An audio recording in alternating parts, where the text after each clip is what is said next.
আসসালামু আলাইকুম ওয়া রাহমাতুল্লাহ। আশা করি সকলে ভালো আছেন।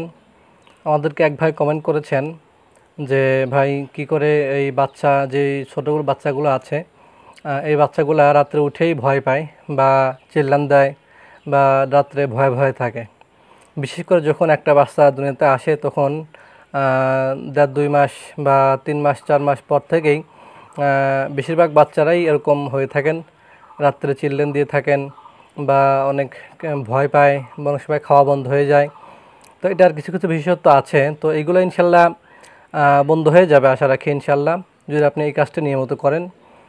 সেটা হচ্ছে যখন আপনি বাচ্চাটা এরকম করবে, এরকম করার পরে তখন না পারেন বা যে কোনো একটা নিরালার সময় বা একটা নির্দিষ্ট একটা টাইম বের করবেন। ওই টাইমে আপনি যদি মা হন বা আপনি যদি বাবা হন সমস্যা নেই, আপনি 1 গ্লাস পানি নেবেন, কাঁচের গ্লাসের 1 গ্লাস পানি নেবেন। নেওয়ার পরে ওই পানির মধ্যে সূরা ফাতিহা পড়বেন।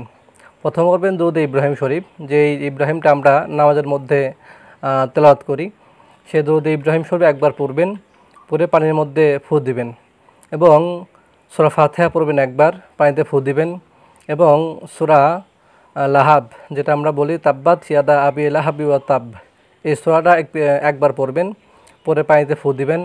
সূরা ইখলাস পড়বেন 3 বার, আর প্রত্যেকটা সূরা পড়ার সময় আউযুবিল্লাহি মিনাশ বিসমিল্লাহ পড়ে নেবেন। সূরা ইখলাস 3 বার পড়বেন, 3 বার পরে একবার ফু দিবেন। এরপরে সূরা কাফিরুন রয়েছে, যেটা আমরা পড়ি কুল ইয়া আইয়ুহাল কাফিরুন, এই সূরাটা একবার পড়বেন, ফু দিবেন এবং সূরা ফালাক একবার পড়বেন, ফু দিবেন এবং লাস্টে সূরা নাস একবার পড়বেন, ফু দিবেন এবং সবার শেষে যে দোয়াটা, এই দোয়াটা হচ্ছে গুরুত্বপূর্ণ। এটি হচ্ছে আপনার দেখবেন যে কোনো কোরআন শরীফের লাস্টের দিকে আছে, একদম লাস্টের পেজে সূরা নাস শেষ হওয়ার পর একটা দোয়া থাকে, সেটা হচ্ছে খতমের দোয়া। এরকম সাদাকাল্লাহুল আলিয়্যুল আযীম ওয়া সাদাকা রাসূলুহুন নাবিয়্যুল কারীম ওয়া নাহনু আলা যালিকা মিনাশ শাহিদিন রব্বানা তাকাব্বাল মিন্না ইন্নাকা আনতাস সামিউল আলিম।